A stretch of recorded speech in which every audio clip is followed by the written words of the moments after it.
everybody, Dr. Rory Stern of ADHDFamilyOnline.com, and right now I'd like to speak to you about what is the difference between ADD and ADHD. What is the difference between attention deficit disorder and attention deficit hyperactivity disorder? And I can almost guarantee that for most of you it's not going to be the difference that you think it is.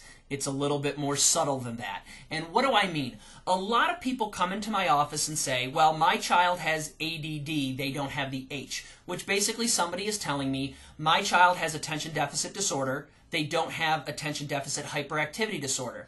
And while there is a little bit of accuracy into that, what's happening is we in the medical community have created a lot of confusion. And quite frankly, the bottom line difference is just the name. ADD is the same thing as ADHD. We're talking about the same thing. The difference really happens in the fact of our understanding of ADHD in the medical community and how we present that information. And what am I talking about here?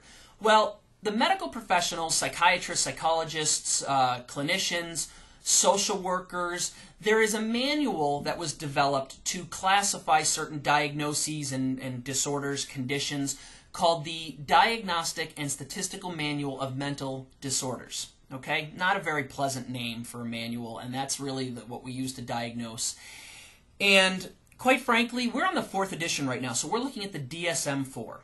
And if we go back in history to look at how this name has evolved, I'll tell you that once upon a time, ADHD actually used to be called minimal brain dysfunction.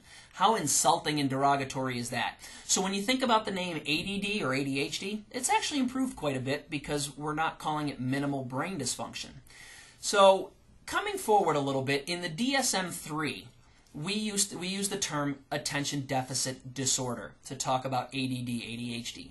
Now in the DSM-4, which we're actually working on the 5th edition, we look at attention deficit hyperactivity disorder inclusive of all types, meaning the ADD, ADHD, the hyperactive, the non-hyperactive.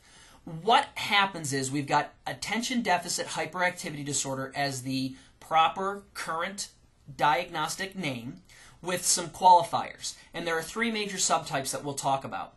We've got ADHD predominantly hyperactive impulsive, ADHD predominantly inattentive, and then there's ADHD combined typed. That it would really be the correct way of saying or identifying which of the diagnoses a certain person has. But today we continue to use ADD and ADHD interchangeably. So there's a lot of confusion because I, in my own office and in my own teaching, talk a little bit about ADD or ADHD depending upon what I'm talking about. So that furthers the confusion. So what I'd really like to focus in on and what I'd like to leave you with is that the difference between ADD and ADHD really is the name itself. What tends to happen is that people are trying to say if it's ADD, they're not the hyperactive type, whereas if it's ADHD, there's some hyperactivity involved. So let's just focus on the fact that this is a name, ADD, ADHD, they're used interchangeably. I know it probably adds to the confusion. It doesn't help that we in the medical field continue to do that, but it's important to know from a personal perspective that we're talking about the same things. All right, everybody, take